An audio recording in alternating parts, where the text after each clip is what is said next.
ಸ್ನೇಹಿತರೆ, power TV Rakesh dress ನೋಡಿದ್ರ? ಹಬ್ಬನೇ ಹಬ್ಬ ರಾಕೇಶ್ ಶೆಟ್ಟಿ ಅವ್ರಿಗೆ. ಅವರು ರೇಷ್ಮೆ ಪಂಚೆ, ರೇಷ್ಮೆ ಶರ್ಟು, ಶಲ್ಯ ಎಲ್ಲ ಹಾಕೊಂಡು ಪೋಸ್ಟರ್ ಕ್ರಿಯೇಟ್ ಮಾಡ್ಬಿಟ್ಟಿದ್ದಾರೆ. ಇವತ್ತು 6:30 ಗಂಟೆಗೆ ಏನೋ ಎಕ್ಸ್ಕ್ಲೂಸಿವ್ ನ್ಯೂಸ್ ಅಂತೆ.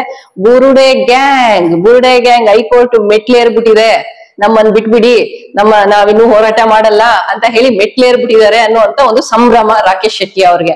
ಅಂಡ್ ಒನ್ ಮೋರ್ ಥಿಂಗ್ ಏನಪ್ಪಾ ಅಂತ ಹೇಳಿದ್ರೆ, ನಮ್ ಸ್ಮಿತಾ ಅಕ್ಕ ಕೂಡ ಇವತ್ತು ರೇಷ್ಮೆ ಸೀರೆ ಉಟ್ಕೊಂಡು ನಮ್ಮ ಕನ್ನಡದಲ್ಲಿ ಫುಲ್ ಖುಷಿ. ಹೈಕೋರ್ಟ್ ಮೆಟ್ಲೇರ್ಬಿಟ್ಟವ್ರೆ, SIT ನ ಇವರೇ ಬಂದ್ ಮಾಡಿಸ್ಬಿಡ್ತಾರೆ. ಇವತ್ತಲ್ಲ, ನಾಳೆ ಅಲ್ಲ, ಇನ್ನ ಮುಂದೆ ಎಂದಿಗೂ ಯಾವತ್ತಿಗೂ forever no justice for Soujanya ಅಂತ ಹೇಳಿ ಫುಲ್ ಖುಷಿ ಆಗ್ಬಿಟ್ಟಿದ್ದಾರೆ ಅನ್ಸುತ್ತೆ. See whatever it is, ನಾವು ವಿಷಯಕ್ಕೆ ಬರೋಣ. ಅವರನ್ನ ತಮಾಷೆ ಮಾಡೋದು ಇದ್ದದ್ದೇ. ವಿಷಯ ಏನಪ್ಪಾ ಅಂದ್ರೆ, ನಾನು ಜಯಂತ್ ಅವ್ರಿಗೆ ಕಳಿಸಿರುವಂತಹ ಒಂದು ನೋಟಿಸ್ ಅನ್ನ ಅಬ್ಸರ್ವ್ ಮಾಡಿದೆ. ಆ ನೋಟಿಸ್ ಅಲ್ಲಿ 1-2 ಸೆಕ್ಷನ್ ಹೇಳ್ತೀನಿ ಎಕ್ಸಾಂಪಲ್ಗೆ ಅಷ್ಟೇ. ಆ ನೋಟಿಸ್ ಅಲ್ಲಿ ಏನಪ್ಪಾ ಅಂತ ಹೇಳಿದ್ರೆ 336 ಒಂದ್ ಸೆಕ್ಷನ್ ಇತ್ತು, 311 ಒಂದ್ ನೋಡಿದೆ, 227, 28 ಹೀಗೆ ಕೆಲವೊಂದ್ ಸೆಕ್ಷನ್ಸ್ ನೆಲ್ಲ ಅಬ್ಸರ್ವ್ ಮಾಡಿದೆ. ಸಿ BNS ಕಾಯ್ದೆ ಏನ್ ಹೇಳತ್ತೆ ಅಂದ್ರೆ, ಇದೆಲ್ಲ ಬಂದ್ಬಿಟ್ಟು ಅದರಲ್ಲೂ ಪರ್ಟಿಕ್ಯುಲರ್ಲಿ 336 ನಿಮ್ಗೆಲ್ಲ ಅರ್ಥ ಆಗತ್ತೆ ಇದು ಅನ್ನೋದಕ್ಕೆ ಹೇಳ್ತೀನಿ. 420 ಕೇಸ್. ಏನು 420 ಕೇಸು? ಏನೋ ಒಂದು ಚೀಟಿಂಗ್ ಮಾಡಿದ್ದಾರೆ ಅಂತ ಹೇಳಿ, ಯಾವ್ದೋ ಒಂದು ರೆಕಾರ್ಡ್, ಎಲೆಕ್ಟ್ರಾನಿಕ್ ರೆಕಾರ್ಡ್ ಅಥವಾ ಯಾವ್ದೋ ಒಂದು ಡಾಕ್ಯುಮೆಂಟ್ ನ ಫೋರ್ಜರಿ ಮಾಡಿದ್ದಾರೆ ಅನ್ನುವಂಥದ್ದು 420 ಸೆಕ್ಷನ್ ನಿಮ್ಗೆಲ್ಲ ಗೊತ್ತಿರೋ ಅಂತದ್ದೇ. ಈ ಸೆಕ್ಷನ್ ಈಗ ಬದಲಾಗಿ IPC ಬದಲಾಗಿ BNS ಬಂದ್ಮೇಲೆ ಅದು 336 ಆಗಿದೆ. ಸಿ ಎಲ್ಲ ಸೆಕ್ಷನ್ಸ್ ಅನ್ನ ಅಬ್ಸರ್ವ್ ಮಾಡುವಾಗ ನನಗೂ ಅನ್ನಿಸ್ತು, ಯಾಕಂದ್ರೆ ಆಬ್ವಿಯಸ್ಲಿ ಅದಕ್ಕೆ ಪನಿಷ್ಮೆಂಟ್ 7 years ವರ್ಗುನು ಇದೆ. ಏನಾದ್ರೂ if at all it is proved up to 7 years. ಈ 7 years ಜಯಂತ್ ಟಿ ಅವರು ಯಾಕೆ ಒಳಗಡೆ ಇರ್ಬೇಕು? ಅವ್ರಿಗೆ ಅನ್ಸಿರ್ಬೋದಪ್ಪ, ನನಗೆ ಈ ನೋಟಿಸ್ ಅನ್ನ ಕೊಟ್ಟು ಕರೆದಿದ್ದಾರೆ, ಮೇ ಬಿ ನಾನು ಹೋದ್ರೆ ಈ ವಿಚಾರಣೆಗೆ ನನ್ನನ್ನ ಪೊಲೀಸ್ನವರು ಲಾಕ್ ಮಾಡ್ಬೋದು ಅಂತ ಅನ್ಸಿರ್ಬೋದು. ಸೊ ಅವರು ಆ ನೋಟಿಸ್ ಅನ್ನ ಹಾಗೂ ಆ FIR ಏನ್ ಅವ್ರಿಗೆ ಆಗಿದೆ ಅವ್ರ ಮೇಲೆ, ಆ FIR ರದ್ದತಿ ಮಾಡಿ, ನಾನು ಆ ರೀತಿಯಾದ ಯಾವುದೇ ಒಂದು ಮೇಲ್ನೋಟಕ್ಕಾಗ್ಲಿ ಅಥವಾ ಈ ಮೊದ್ಲಾಗ್ಲಿ ನಾನು ಆ ರೀತಿಯಾದ ಯಾವುದೇ ಕ್ರೈಮ್ಸ್ ಅನ್ನು ಮಾಡಿರೋ ತರ ನನಗೆ ಅನ್ನಿಸ್ತಾ ಇಲ್ಲ ಅಂತ ಹೇಳಿ ಹೈಕೋರ್ಟ್ ಅನ್ನ ಕೇಳುವಂತದ್ರಲ್ಲಿ ಯಾವುದೇ ತಪ್ಪಿಲ್ಲ. ಅವ್ರಿಗಿರುವಂತಹ ಹಕ್ಕು ಅದು. ಈ ವಿಚಾರವಾಗಿ ಅವರು ಹೈಕೋರ್ಟಿಗೆ ಹೋಗಿರ್ಬೋದು. ಆದ್ರೆ SIT ಅನ್ನ ರದ್ದು ಮಾಡಿ ಅಂತ ಹೇಳಿ ಇವರು ಯಾರಿಗೂ ಏನು ಈ ಟಿವಿಯಲ್ಲಿ ಈಗ ಮಾಧ್ಯಮಗಳು ಒಂದು ಸುಳ್ಳು ಸುದ್ದಿಯನ್ನ ಬಿತ್ತರ ಮಾಡ್ತಾ ಇದ್ದಾರೆ. ಅದು ಸುಳ್ಳು ಸುದ್ದಿ ಅಂತಾನೆ ನಾನು ಹೇಳ್ತೇನೆ. ಆಲ್ಮೋಸ್ಟ್ ಅದು ಸುಳ್ಳು ಸುದ್ದಿನೇ. ಯಾಕೆ ಅಂತ ಹೇಳಿದ್ರೆ, SIT ಅನ್ನ ರದ್ದು ಮಾಡಿ ಅಂತ ಕೇಳಿಕ್ಕೆ ಮಹೇಶ್ ಶೆಟ್ಟಿ ತಿಮ್ರೋಡಿ ಅವ್ರು ಯಾರು, ಗಿರೀಶ್ ಮಟ್ಟಣ್ಣನವ್ರು ಯಾರು, ಅಥವಾ ಇವರು ಜಯಂತ್ ಯಾರು ಇರ್ಬೋದು ಅದ್ರಲ್ಲಿ, ಅದರ್ಸ್ ಅಂತ ನೋಡ್ದೆ ನಾನು. ಯಾರು ಇರ್ಬೋದು, ಇವರೆಲ್ಲ ಯಾಕೆ ಕೇಳ್ತಾರೆ? ಇವ್ರಿಗೆ ಏನ್ ರೈಟ್ಸ್ ಇದೆ ಅಲ್ಲಿ ಹೋಗ್ಬಿಟ್ಟು SIT ಅನ್ನ ರದ್ದು ಮಾಡಿ ಅಂತ ಕೇಳಲಿಕ್ಕೆ? ಇವರು ಹೋರಾಟಗಾರರು. ಹೌದು, SIT ಅನ್ನ ರಚನೆ ಮಾಡಿರುವುದು ಸರ್ಕಾರ ರಚನೆ ಮಾಡಿರುವಂತದ್ದು ಬೇಸ್ಡ್ ಆನ್ ಭೀಮಾ ಕೊಟ್ಟಿರುವಂತಹ ಕಂಪ್ಲೇಂಟ್, ಭೀಮಾ ಅಲಿಯಾಸ್ ಚಿನ್ನಯ್ಯ ಕೊಟ್ಟಿರುವಂತಹ ಕಂಪ್ಲೇಂಟ್.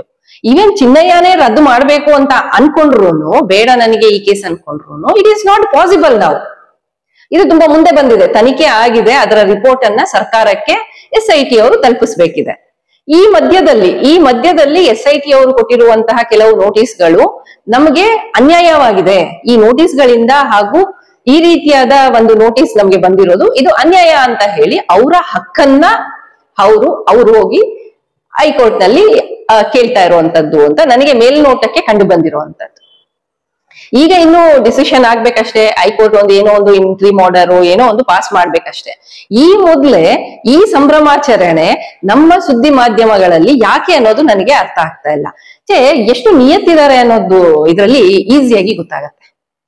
ಸಿ ಇವರು ಒಂದು ಹೈಕೋರ್ಟ್ ಅಲ್ಲ, ಸುಪ್ರೀಂ ಕೋರ್ಟ್ ಇದು ಡಾಕ್ಯುಮೆಂಟ್ ಅನ್ನು ಇಟ್ಕೊಂಡು ಅರ್ಧಂಬರ್ಧ ಓದ್ತಾ ಇರ್ತಾರೆ. ಯಾರು? ನಮ್ಮ ಸ್ಮಿತಾ ಅಕ್ಕನವರು. ಅವಾಗ ಎಲ್ಲೂ ಏನು ವೈಲೇಟೇ ಆಗ್ಲಿಲ್ಲ. ಸುಮೋಟೋ ಕೇಸ್ ಯಾರು ಹಾಕ್ಲೇ ಇಲ್ಲ, ಆ ಚಾನೆಲ್ ಮೇಲಾಗ್ಲಿ, ನಮ್ಮ ಸ್ಮಿತಾ ಅಕ್ಕನವ್ರ ಮೇಲೆ ಆಗ್ಲಿ. ಹಾಗೆ ಏನು ಕೋರ್ಟ್ ಪಾಸ್ ಮಾಡಿರುವಂತಹ ಒಂದು ಆರ್ಡರ್ ಏನು ಯಾರ ಬಗ್ಗೆ? ಈ ಸಂತೋಷ್ ರಾವ್ ಬಗ್ಗೆ. ಸಂತೋಷ್ ರಾವ್ ಅಪರಾಧಿ ಅಲ್ಲ ಈ ಕೇಸಲ್ಲಿ ಅಂತ ಕೈ ಬಿಟ್ಟಿರೋ ಕೇಸಲ್ಲಿ ಸಂತೋಷ್ ರಾವೇ ಅಪರಾಧಿ ಅಂತ ಅದೇ ಜಡ್ಜ್ಮೆಂಟ್ ಅನ್ನು ಇಟ್ಕೊಂಡು, ಅಂದ್ರೆ ಅಪರಾಧಿ ಅಲ್ಲ ಅಂತ ಹೇಳಿರುವ ಜಡ್ಜ್ಮೆಂಟ್ ಅನ್ನು ಇಟ್ಕೊಂಡು ಗಂಟೆಗಟ್ಲೆ ವಸಂತ ಗಿಳಿಯಾರು, ಸ್ಮಿತಾ ಅಕ್ಕ, ಅದ್ಯಾರೋ ಮೋಹನ್ ಬೋಲಂಗಡಿ, ಆಮೇಲೆ ಅದ್ಯಾರೋ ಇನ್ನೊಬ್ರು ಏನೋ ಸೇಹಮಯಿ ಕೃಷ್ಣ, ಈ ರೀತಿಯಾಗಿ ಹಲವಾರು ಜನ, ಕಿರಿಕೀರ್ತಿ, ಆಮೇಲೆ ಅವರು CID ಆಫೀಸರು, ಇಷ್ಟು ಜನ, ಅದು ಮಾಜಿ ಅವರು ರಿಟೈರ್ಡ್ CID ಆಫೀಸರು, ಅವ್ರ ಹೆಸರೇನು ರುದ್ರಮುನಿ, ಇವರೆಲ್ಲಾ ಕೂತ್ಕೊಂಡು ಮಾತಾಡುವಾಗ ಇವ್ರಿಗೆ ಯಾವುದೇ ಪ್ರಾಬ್ಲಮ್ ಇರ್ಲಿಲ್ಲ. ಇವ್ರು ಯಾರ ಮೇಲೇನು ಒಂದೂ FIR ಆಗಿಲ್ಲ. ಕಂಟೆಂಪ್ಟ್ ಆಫ್ ಕೋರ್ಟ್ ಕೆಲವೆಲ್ಲ ಇವ್ರು ಮಾಡ್ಕೊಂತಾ ಇರೋ ರೀತಿ, ಜಜ್ಮೆಂಟ್ ಅನ್ನ ಪೋಸ್ಟ್ ಮಾರ್ಟಮ್ ಮಾಡ್ತಾ ಇದಾರೆ ಇವರು. ಲಿಟ್ರಲಿ ಜಜ್ಮೆಂಟ್ ಅನ್ನ ಇಟ್ಕೊಂಡು ಪೋಸ್ಟ್ ಮಾರ್ಟಮ್ ಮಾಡ್ತಾ ಇರ್ತಾರೆ. ಇವ್ರು ಖುಷಿ ಬಂದಂಗೆ ಖುಷಿ ಬಂದಂಗೆ. ಆ ಡಾಕ್ಟರ್ ಬೇರೆ ಒಬ್ರು ಯಾರೋ ಮಹಾಬಲ ಅಂತೆ, ಒಳ್ಳೆ ದೊಡ್ಡ ಆನೆ ಬಲ ಬಂದಂಗ ಆಗ್ಬಿಡ್ತು ಈ ಮಹಾಬಲ ಬಂದಿದ ತಕ್ಷಣ ಈ ಮಾಧ್ಯಮದವ್ರಿಗೆ. ಇಷ್ಟಿಷ್ಟು ಜನ ಕುತ್ಕೊಂಡು ಇಷ್ಟಿಷ್ಟು ಸುಳ್ಳು ಸುಳ್ಳು ಸುದ್ದಿಗಳನ್ನ ದೊಡ್ಡ ದೊಡ್ಡ ಚಾನೆಲ್ಗಳಲ್ಲಿ ಹಬ್ಬಿಸ್ತಾ ಇರ್ತಾರೆ. ಇವ್ರ ಮೇಲೆಲ್ಲ ಒಂದು FIR ಆಗ್ಲಿಲ್ಲ ಅಲ್ವಾ? ಇವ್ರಿಗೆ ಹಕ್ಕಿದೆ, ಇವ್ರಿಗೆ ರೈಟ್ ಇದೆ FIR ಅನ್ನ ರದ್ದು ಮಾಡಿ ಅಂತ ಕೇಳಿದ್ದಾರೆ. ಕೋರ್ಟ್ ಏನ್ ತೀರ್ಮಾನ ಕೊಡುತ್ತೆ ಅದಕ್ಕೆ ಎಲ್ಲರೂ ಬದ್ಧವಾಗಿರ್ಬೇಕು. ಅವ್ರ ವಿರುದ್ಧವಾಗಿ ಏನಾದ್ರು ತೀರ್ಪು ಬಂದ್ರೆ ಅವರು ಮುಂದಿನದನ್ನ ಅವ್ರು ನೋಡ್ತಾರೆ. ಅದೇನಾಗ್ಬೇಕೋ ಅದನ್ನ ಅವರು ಕಾನ್ಸಿಕ್ವೆನ್ಸಸ್ ಅನ್ನ ಒಬ್ಬ ಹೋರಾಟಗಾರನಾಗಿ ಅವರು ಫೇಸ್ ಮಾಡ್ತಾರೆ. ಜಯಂತ್ ಟಿ ಇರ್ಬೋದು, ಮಹೇಶ್ ಶೆಟ್ಟಿ ತಿಮ್ರೋಡಿ ಇರ್ಬೋದು, ಯಾರ್ ಬೇಕಾದ್ರೂ ಇರ್ಬೋದು. ಆದ್ರೆ ಈ ಮಾಧ್ಯಮದವರ ಸಂಭ್ರಮ ನೋಡಕ್ಕಾಗಲ್ವಲ್ಲ? ಯಾಕೆ ಈ ಒಂದು ಸೆಲೆಕ್ಟಿವ್ ಪ್ರಸಾರ ಮಾಡ್ತಾ ಇದ್ದಾರೆ? ಮಾಧ್ಯಮ ಅಂದ್ರೆ ಏನು?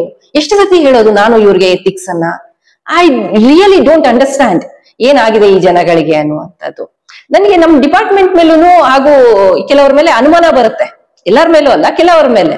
ಅದಕ್ಕೆ ಸೆಲೆಕ್ಟಿವ್ ಆಗಿರೋ ಜನಕ್ಕೆ ಮಾತ್ರ ನೋಟಿಸ್ಗಳು ಹೋಗ್ತಾ ಇದೆ. ಯಾಕೆ ಎಲ್ಲರಿಗೂ ಯಾರೆಲ್ಲ ತಪ್ಪು ಮಾಡ್ತಾ ಇದಾರೆ ಅವ್ರಿಗೆಲ್ಲ ಹೋಗ್ತಾ ಇಲ್ಲ ನೋಟಿಸ್ಗಳು? ಒಂದು ಜಡ್ಜ್ಮೆಂಟ್ ಅನ್ನು ಇಟ್ಕೊಂಡು ಈ ರೀತಿಯಾಗಿ ಇಷ್ಟಿಷ್ಟು ಗಂಟೆಗಟ್ಟಲೆ ಚರ್ಚೆ ಮಾಡ್ಬೋದಾ, ವಿಮರ್ಶೆ ಮಾಡ್ಬೋದಾ ಹಾಗೆ ಚಾನೆಲ್ಗಳಲ್ಲಿ? ಅವರು ತಪ್ಪಾಗಿ ನಿರ್ಧಾರ ಮಾಡ್ಬಿಟ್ಟಿದ್ದಾರೆ, ಸಂತೋಷ್ ರಾವೇ ಅಪರಾಧಿ ಅಂತ ಹೇಳಿ ವಾದ ಮಾಡ್ಬೋದಾ ಕೋರ್ಟ್ ತೀರ್ಮಾನ ಕೊಟ್ಮೇಲೆ ಪಬ್ಲಿಕ್ ಅಲ್ಲಿ ಬಂದ್ಬಿಟ್ಟು? ಈ ಎಲ್ಲಾ ಪ್ರಶ್ನೆಗಳು ನನಗೆ ಅವಾಗವಾಗ ಬರ್ತಾ ಇರತ್ತೆ. ಜೊತೆಗೆ ಇವತ್ತು ನಾನು ಹೇಳಕ್ ಹೊರಟಿರೋ ವಿಚಾರ ಇಷ್ಟೇ. ಜಯಂತ್ ಅವ್ರು ಇರ್ಬೋದು ಅಥವಾ ಯಾರು ಮಹೇಶ್ ಶೆಟ್ಟಿ ಇರ್ಬೋದು, ಇವರೆಲ್ಲ ಏನು ಹೈಕೋರ್ಟ್ ಅನ್ನು ಅಪ್ರೋಚ್ ಮಾಡಿದ್ದಾರೆ ಅದು ಅವರ ಹಕ್ಕು. ಅವ್ರಿಗೆ ಹಕ್ಕಿದೆ ಕೇಳಲಿಕ್ಕೆ. ಅವರು ಈ ಕೇಸ್ ನಲ್ಲಿ ಹೋರಾಟ ಮಾಡ್ತಾ ಇದ್ದಾರೆ. ಸೌಜನ್ಯ ಅನ್ನೋ ಹೆಣ್ಮಗಳಿಗೆ ನ್ಯಾಯ ಸಿಗ್ಬೇಕು. ಹಾಗೂ ಅವ್ರಿಗೇನೋ ಗೊತ್ತಿದೆ ವಿಚಾರಗಳು, ಅಲ್ಲೇನೋ ಒಂದು ಘಟನೆ ನಡೆದಿದೆ, ಅಹಿತಕರ ಘಟನೆಗಳು ನಡೆದಿದೆ, ಅವ್ರಲ್ಲಿನ ಲೋಕಲೇಟ್ಸ್ ಆಗಿರೋದ್ರಿಂದ ನಡೆದಿದೆ. ಅವ್ರಿಗೆ ಗೊತ್ತಿರೋ ಸಾಕ್ಷಿಗಳನ್ನ ಅಥವಾ ಅವ್ರಿಗೆ ಗೊತ್ತಿರೋ ಎವಿಡೆನ್ಸ್ ಗಳನ್ನ ಅವ್ರು ಸಾಧ್ಯ ಆದಷ್ಟು ಕೊಟ್ಟಿದ್ದಾರೆ. ಆಮೇಲೆ ಅವರನ್ನ ತನಿಖೆಗೆ ಕರೆಯೋದ್ರಲ್ಲಿ ತಪ್ಪೇನಿಲ್ಲ, ಇನ್ನೂ ಕರೀಲಿ ಅವರನ್ನು. ಆದ್ರೆ ನನಗೆ ಗೊತ್ತಿರೋವರೆಗೆ ಅವ್ರ ಮೇಲೆ ಈ ಸೆಕ್ಷನ್ಸ್ ಆಗಿರೋದಕ್ಕೆ, ಅಂದ್ರೆ ಈ ಸೆಕ್ಷನ್ಸ್ ಕ್ಲಿಯರ್ ಆಗಿ ಹೇಳತ್ತೆ. ನಾನೇನು ಹೇಳಿದೆ 336 ಸೆಕ್ಷನ್ ಇದೆಲ್ಲ ಇರುವಾಗ ದೇರ್ ಆರ್ ಚಾನ್ಸಸ್ ಅವ್ರ ಅರೆಸ್ಟ್ ಆಗುವಂತ, ಬಂಧನಕ್ಕೆ ಒಳಗಾಗುವಂತಹ ಚಾನ್ಸಸ್ ಇದೆ ಅಂತ ಹೇಳಿ ಅವರು ಹೈಕೋರ್ಟ್ ಅನ್ನ ಅಪ್ರೋಚ್ ಮಾಡಿದ್ದಾರೆ. ಅಂಡ್ ಬಂಧನಕ್ಕೆ ಒಳಗಾಗೋದು ಅಂತ ಮಾತ್ರ ಅಲ್ಲ, ಅವರು ಆ ರೀತಿಯಾದ, ನಾವು ಎಲ್ಲೂ ಆ ರೀತಿಯಾದ ತಪ್ಪುಗಳನ್ನ ಮಾಡಿಲ್ಲ ಅಂತ ಅವರ ಮನಸ್ಸಿಗೆ ಗೊತ್ತಿರೋದ್ರಿಂದ, ಅಥವಾ ಆ ವ್ಯಕ್ತಿಗೆ ಪರ್ಟಿಕ್ಯುಲರ್ಲಿ ಈಸ್ ಫೀಲಿಂಗ್ ದಟ್ ಈ ಸೆಕ್ಷನ್ಸ್ ಅಲ್ಲಿ ನಾನ್ ಯಾವ ಅಪರಾಧನೂ ಮಾಡಿಲ್ಲ, ಆ ಕ್ಲಾರಿಟಿಯನ್ನ ಯಾಕೆ SIT ಕರೆಕ್ಟ್ ಆಗಿ ಮೆನ್ಷನ್ ಮಾಡ್ಲಿಲ್ಲ ಅನ್ನೋ ಕಾರಣಕ್ಕೆ ಪ್ರಶ್ನೆ ಮಾಡ್ಕೊಂಡು ಹೈಕೋರ್ಟಿಗೆ ಹೋಗಿದ್ದಾರೆ. ನ್ಯಾಯಾಂಗ ವ್ಯವಸ್ಥೆ ಇದೆ, ಅದು ಸರಿ ಇದ್ರೆ ಇವರ ಪರ ಆಗ್ತದೆ, ಸರಿ ಇಲ್ಲ ಅಂತಂದ್ರೆ ಅವರ ವಿರುದ್ಧವೂ ಆಗ್ತದೆ. Even before that why this celebration, big media ಏನ್ ನಿಮ್ ಸಂಭ್ರಮ? ರೇಷ್ಮೆ ಸೀರೆ ಏನು ಅಕ್ಕಂದು ಆ ಚಾನೆಲ್ ಅಲ್ಲಿ, ಈ ಚಾನೆಲ್ ಅಲ್ಲಿ ನಮ್ ರಾಕೇಶ್ ಅಣ್ಣಂದು ಪಂಚೆ ಏನು, ಶರ್ಟ್ ಏನು, ಶಲ್ಯ ಏನು, ಎಲ್ಲಾ ರೇಷ್ಮೆದೆ. ವಿಜಯ ಧರ್ಮ ಅಂತ ಎಕ್ಸ್ಕ್ಲೂಸಿವ್ ಅಂತ ನಾನ್ ಮಿಸ್ ಮಾಡಲ್ಲ, ನೋಡ್ತೀನಿ. ಯಾಕಂದ್ರೆ ಕಾಮಿಡೀಸ್ ಎಲ್ಲ ನನಗೆ ತುಂಬಾ ಇಷ್ಟ ಆಗತ್ತೆ.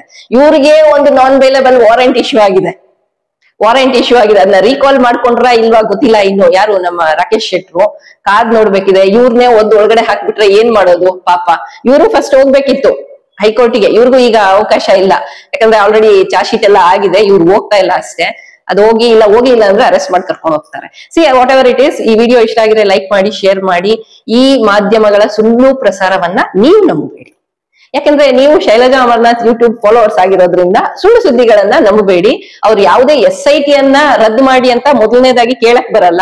ಎರಡನೇದು ಅವ್ರು ಕೇಳಿರುವ ಚಾನ್ಸಸ್ ಇರಲ್ಲ. ಯಾಕಂದ್ರೆ ವಕೀಲರಿಗೆ ಗೊತ್ತಿರತ್ತೆ. ವಕೀಲರು ಆ ನೋಟಿಸ್ ಅನ್ನ ನೋಡಿ, ವಕೀಲರಲ್ವಾ ಫೈಲ್ ಮಾಡೋದು, ವಕೀಲರು 226, 227 ಆರ್ಟಿಕಲ್, ನಮ್ಮ ಸಂವಿಧಾನದ ಆರ್ಟಿಕಲ್ಸ್ ಅಂಡರ್ ಅಲ್ಲಿ ಅವರು ರದ್ದತಿಗೆ ಕೇಳಿರ್ಬೋದು ಅಥವಾ ರಿಟ್ ಪಿಟಿಷನ್ ಅನ್ನ ಹಾಕಿರ್ಬೋದು. ಅದ್ ಏನ್ ಹಾಕಿದ್ರು ಕೂಡ ಅವ್ರು ಏನ್ ಕೇಳಿರ್ತಾರೆ ಅಂದ್ರೆ, ಇವರು ಕಳಿಸಿರೋ ನೋಟಿಸ್ ಗಳಲ್ಲಿ ಮೆನ್ಷನ್ ಮಾಡಿರೋ ಸೆಕ್ಷನ್ಸ್ ಆಗಿರ್ಬೋದು ಅಥವಾ ಪೊಲೀಸ್ ನೋಟಿಸ್ ಗಳೇನಿದೆ, ಆ FIR ಗಳೇನಿದೆ ಅದನ್ನ ರದ್ದು ಮಾಡಿ ಅಂತ ಹೇಳಿ ಕೇಳಿರ್ಬೋದು ಅನ್ನುವ ಒಂದು ವಿಚಾರವನ್ನ ನಾನು ನಿಮ್ ಮುಂದೆ ಇಡಕ್ ಇಷ್ಟಪಡ್ತೀನಿ. ಈ ವಿಡಿಯೋ ಇಷ್ಟ ಆಗಿದ್ರೆ ಲೈಕ್ ಮಾಡಿ, ಶೇರ್ ಮಾಡಿ, ಕಮೆಂಟ್ ಮಾಡಿ.